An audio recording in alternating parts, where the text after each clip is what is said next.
October 1st, 1960, a nation is born. After decades of colonial rule, Nigeria finally stood on its own, proud, hopeful, and full of promise. Across the land, people celebrated. Flags were raised, voices united in joy.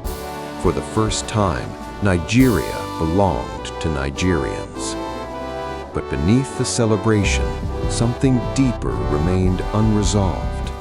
Lines had already been drawn, not by the people, but through years of division.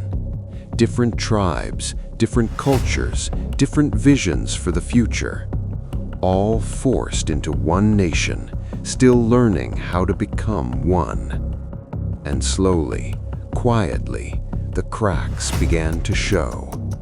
Trust became fragile, power became contested, and unity became uncertain. Then came 1966, a moment that would change everything. The first coup, not through ballots, but through bullets. Leaders were removed, governments collapsed, and fear spread across the nation. What once felt like hope began to feel like instability. Revenge followed, suspicion grew, and Nigeria began to turn against itself. By 1967, the tension could no longer be contained. The country broke. Nigeria entered a civil war, not against an outside enemy, but within itself. Communities were torn apart, neighbors became enemies, families were divided by fear and survival. The cost was devastating. Millions were displaced, countless lives were lost, and for many, death did not only come from violence, but from silence, from hunger, from being forgotten. Unity came at a terrible price.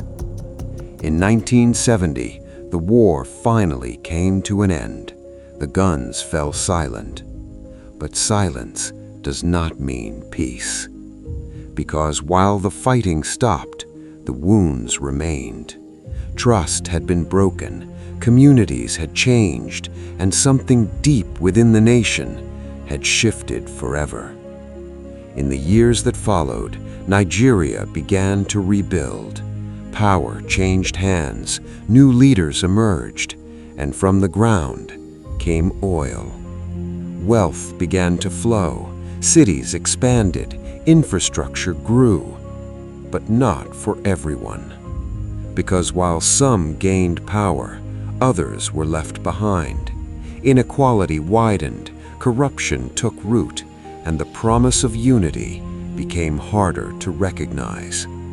The system had changed, but the strategy remained the same: divide and rule. Today, Nigeria stands, strong, resilient, unbreakable in spirit. But even now, the divisions remain, not always visible, but deeply felt. In politics, in religion, in identity. The lines still exist, even when we pretend they don't. And now, a new generation has emerged, voices louder than before, demanding change, demanding justice. They are not just asking questions, they are challenging the system. We live together, but are we truly united? The past shaped us, the present defines us, but the future is still in our hands. A nation united, or a nation controlled. The choice remains.